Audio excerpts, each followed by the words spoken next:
What's up, folks? Welcome to Mindset Tabletop. I'm Matt McCann, and this is the collection. I'm going to give you a little tour here in different segments, and I'm going to start up here at the top. These are the games that basically didn't fit on the shelves for whatever reason. They don't hold any importance or lack of importance. I love all my games equally. But actually not true. But let me start up here on the top left over here, and we got Wingspan. If you haven't heard of Wingspan, you've been hiding under a rock nest.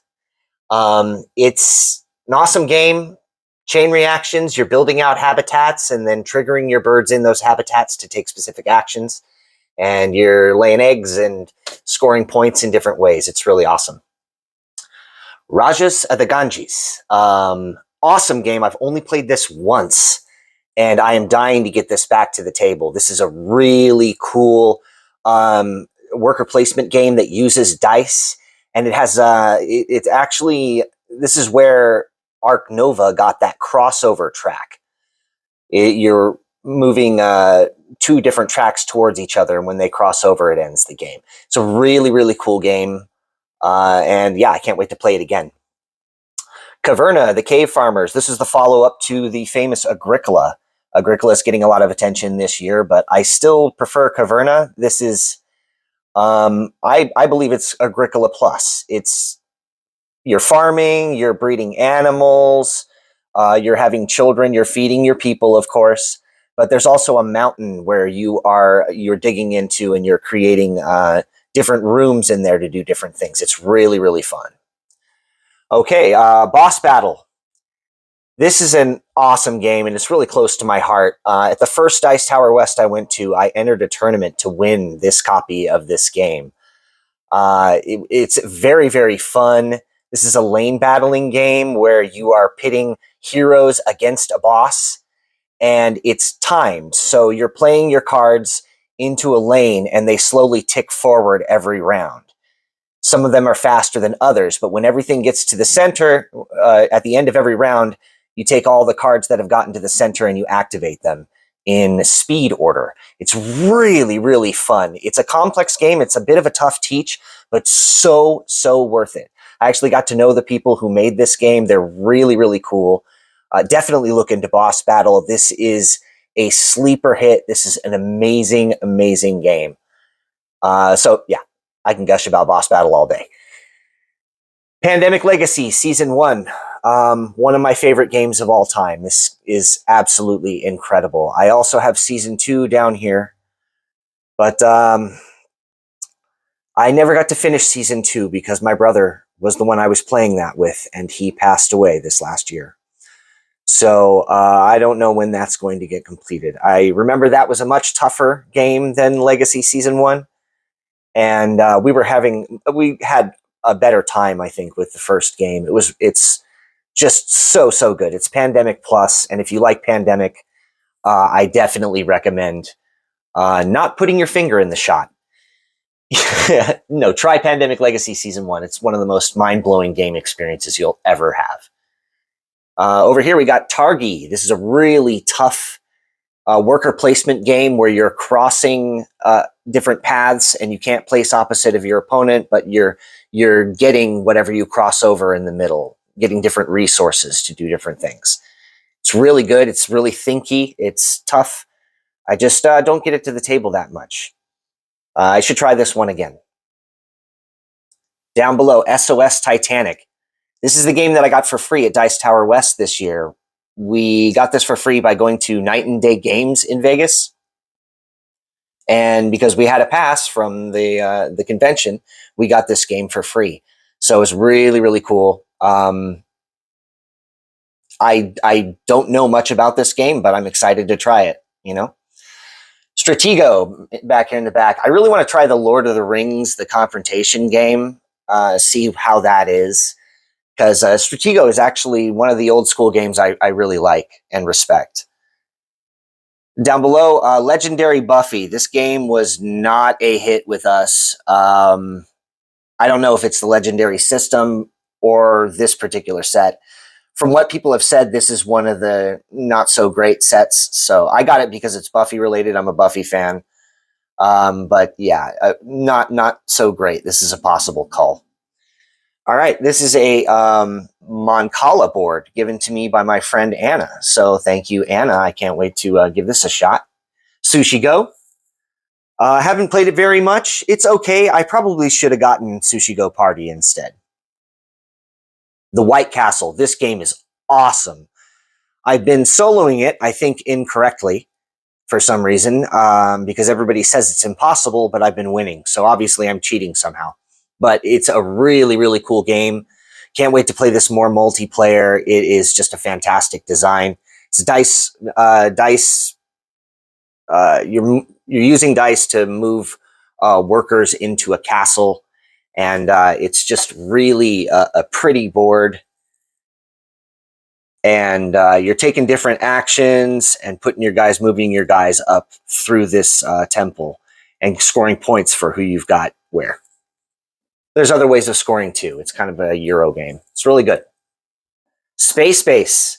This is an awesome dice game where you are not only participating on your turn, but you are participating on your opponent's turns.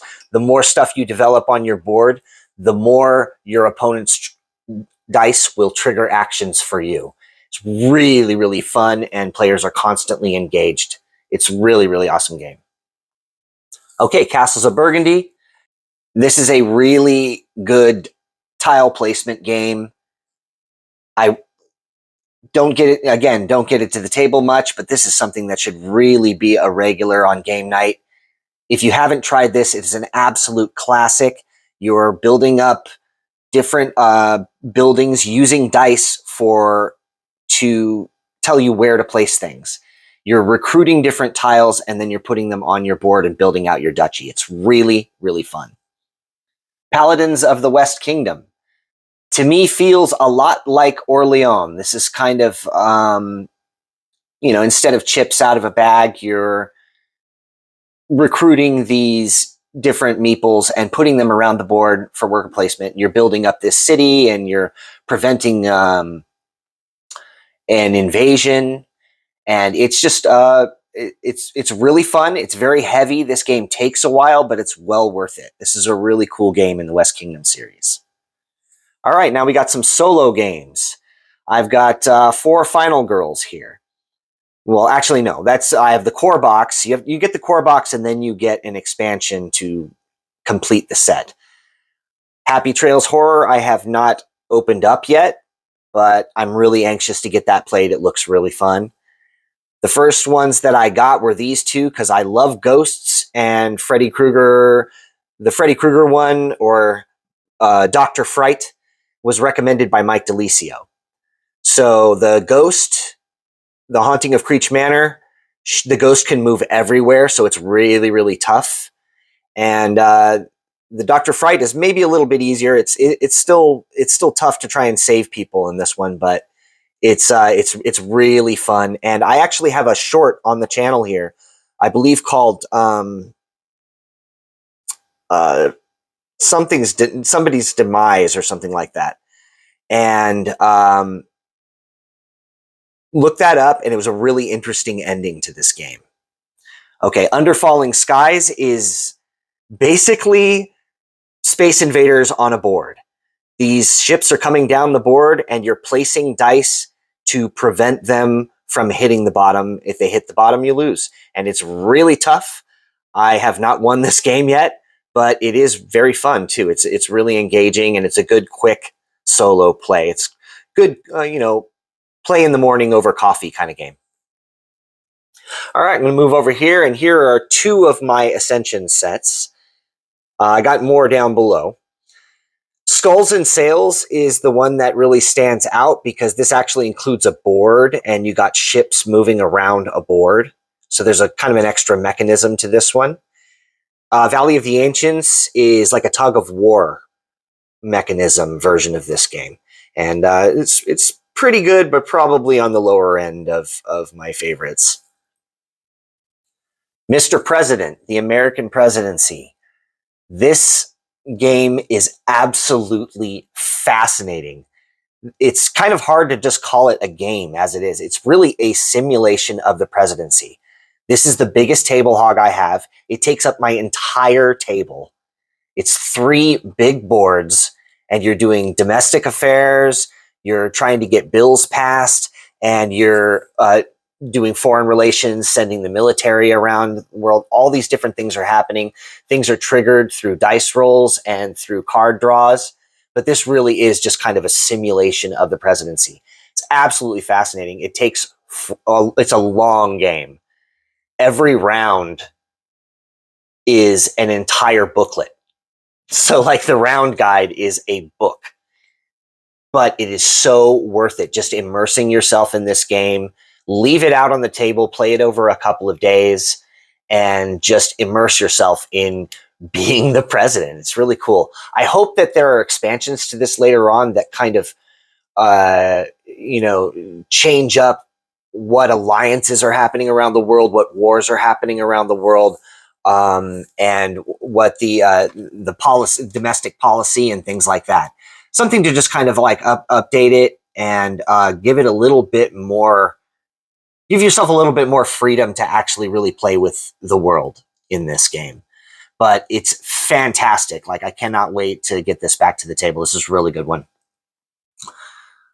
Sorry, I know I'm saying that a lot. All these games I want to get back to the table, but especially this one right here, Teotihuacan City of Gods. This is one of my 2 favorites out of the T series, and it is absolutely fascinating.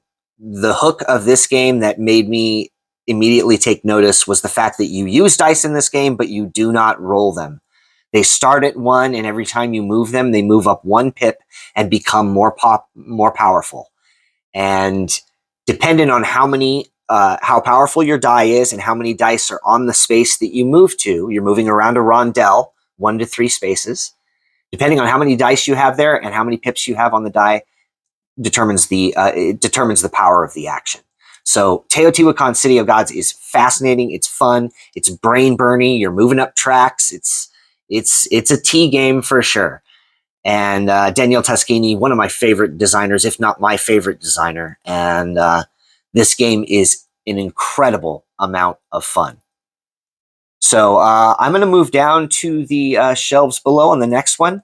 Thank you so much, folks, for sticking around and taking a look at the collection. I'm really proud of how this thing has taken shape here. And tune in next time for the next shelf.